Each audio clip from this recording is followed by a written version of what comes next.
भारत में सामाजिक एवं आपसी ईर्ष्या और भेदभाव का फायदा उठाकर अनेक आक्रमणकारी अरबों और मुसलमानों से लेकर अंग्रेजों तक ने भारत को बहुत क्षति पहुंचाई।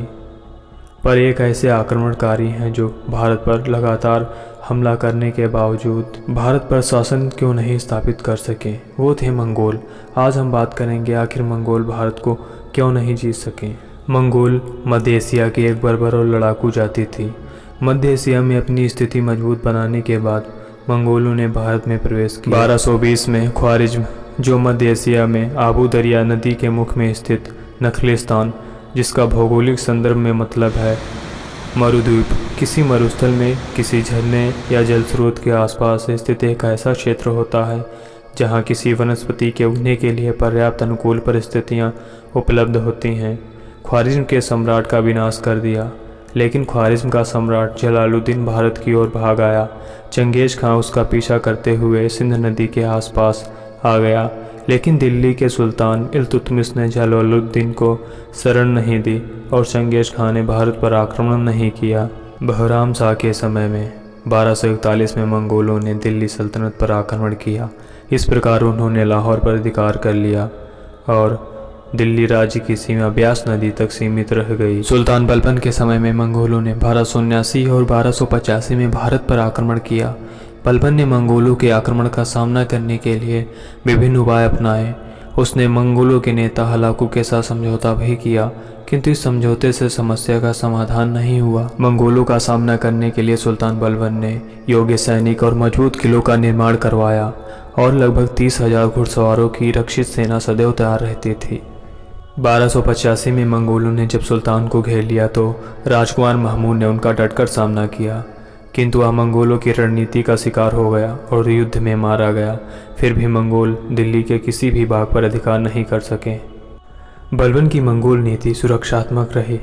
दिल्ली सल्तनत के प्रारंभिक काल से ही मंगोल भारत पर आक्रमण कर रहे थे, लेकिन अलाउद्दीन खिलजी के शासनकाल में उनकी भयंकरता अधिक बढ़ गई। अलाउद्दीन से पहले मंगोलों का भारत पर आक्रमण करने का उद्देश्य सिर्फ लूटमार करना ही था, लेकिन अलाउद्दीन के शासनकाल में मंगोलों ने अपनी नीति परिवर्तित कर ली। इसके दो प्रमुख कारण थे। नंबर 1, मंगोल दिल्ली सुल्तानों के हाथों हुई अपनी पराजय का बदला लेना चाहते थे। नंबर 2, दाऊद खां, जो उस समय मंगोलों का नेता था, एक प्रमुख साम्राज्यवादी सोच वाला व्यक्ति था।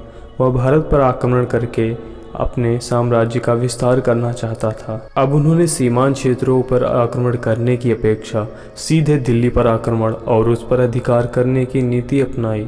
अपने उद्देश्यों की पूर्ति के लिए मंगोलों ने भारत पर कई आक्रमण किए, जिनमें पहला आक्रमण 1297 में गदर का आक्रमण। 1297 में दाऊद खां ने पंजाब, मुल्तान और सिंध के देशों को जीतने के लिए 1 लाख सैनिकों की विशाल सेना गदर के नेतृत्व में भेजी। इस सेना ने लाहौर के साथ साथ पंजाब के कई क्षेत्रों में अत्यधिक लूटमार की। यह अलाउद्दीन खिलजी की शक्ति के लिए एक चुनौती थी, इसीलिए उसने तुरंत जाफर खां तथा उलूग खां के नेतृत्व में एक विशाल सेना भेजी। शाही सेना ने जालंधर के नज़दीक मंगोल सेना को बुरी तरह पराजित किया। लगभग 20,000 मंगोल रण क्षेत्र में मारे गए और बहुत से मंगोलों को गिरफ्तार कर लिया गया। गिरफ्तार किए गए मंगोलों को बहुत निर्दयता से कत्ल कर दिया गया। 1298 में साल्दी खां का आक्रमण। मंगोलों ने साल्दी खां के नेतृत्व में मुल्तान पर आक्रमण किया और उस पर अधिकार जमा लिया, और जाफर खां ने उसका बड़ी बहादुरी से सामना किया। इस बार भी मंगोलों की हार हुई। मंगोलों के 20,000 सैनिकों को बंदी बनाकर दिल्ली भेज दिया गया। 1299 में तुगलक ख्वाजा का आक्रमण। मंगोलों के महान नेता ने इस बार अपने बलवान पुत्र तुगलक ख्वाजा को 2 लाख सैनिकों के साथ भारत पर आक्रमण करने के लिए भेजा। एकाएक मंगोल पंजाब पर विजय प्राप्त करते हुए दिल्ली के निकट पहुंच गए। सुल्तान ने मंगोलों का डटकर सामना करने का निश्चय किया और अंत में मंगोलों की फिर से पराजय हुई, जिससे उन्हें भाग जाना पड़ा। 1303 में तार्की का आक्रमण। तार्की, जो कि दाऊद खां का सर्वाधिक अनुभवी सेनापति था, उसके नेतृत्व में 1,20,000 मंगोलों को भारत पर आक्रमण करने के लिए भेजा गया। सुल्तान मंगोलों का सामना करने के लिए तैयार नहीं था, क्योंकि शाही सेना को चित्तौड़ तथा तेलंगाना में भारी क्षति हुई थी। सेना की कमी के कारण विवशता में अलाउद्दीन खिलजी को सीरी दुर्ग में शरण लेनी पड़ी। मंगोलों ने 2 मास तक दुर्ग को चारों ओर घेरे रखा। इस विषय में बर्नी ने लिखा है, तार्की यमुना किनारे 1 महीना और रुक जाता तो दिल्ली अलाउद्दीन के हाथों से निकल जाती। 1306 में अली बेग तथा ख्वाजा ताश का आक्रमण। इस बार वे अमरोहा तक पहुंच गए। यहाँ पर उनका सामना दीपालपुर के अधिकारी गाजी मलिक से हुआ। इस संघर्ष में उन्हें मुंह की खानी पड़ी। 1308 में कुबक और इकबाल मंद का आक्रमण। अलाउद्दीन खिलजी के समय कुबक और इकबाल मंद के नेतृत्व में मंगोलों ने अंतिम आक्रमण किया।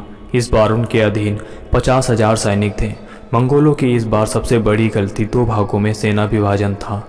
इसका परिणाम यह हुआ कि गाजी मलिक और मलिक काफूर के नेतृत्व वाली शाही सेना ने कुबक को पहले रावी नदी के किनारे और फिर इकबाल मंद को नागौर के नज़दीक कड़ी पराजय दी। इकबाल मंद अपनी जान बचाकर भाग गया और आगामी 20 वर्षों के लिए मंगोलों का आक्रमण रुक गया। मंगोलों की पराजय के कारण मंगोल बहुत ही बहादुर तथा साहसी लड़ाके थे। मध्य एशिया में बहुत ही महत्वपूर्ण विजय प्राप्त की, किंतु अलाउद्दीन खिलजी से पराजित हो गए। इसके कई कारण हुए। मंगोलों में एकता की कमी थी। मध्य एशिया में उलझे होने के कारण भारत की ओर पूरा ध्यान नहीं दे सके। दूसरा, जब भी वे आक्रमण करने निकलते थे तो अपने साथ महिलाओं और बच्चों को भी ले जाते थे। इससे उनकी संख्या तो बढ़ जाती थी, किंतु उनकी कार्यकुशलता घट जाती थी। अलाउद्दीन ने कई बार उनके स्त्रियों और बच्चों को गिरफ्तार कर उन पर भयानक अत्याचार किए। इससे उनका साहस टूट गया। मंगोल गोरिल्ला युद्ध नीति में निपुण थे।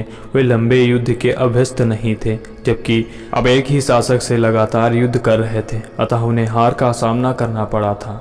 निरंतर लूटमार से मंगोल अधिक धनवान हो गए थे, जिससे वह विलासी हो चुके थे और पहले जैसे साहसी और लड़ाके नहीं बचे थे। इसीलिए शायद मंगोल भारत पर अपना शासन स्थापित न कर सकें। अगर वीडियो अच्छा लगा हो तो हमारे चैनल को आप सब्सक्राइब करें।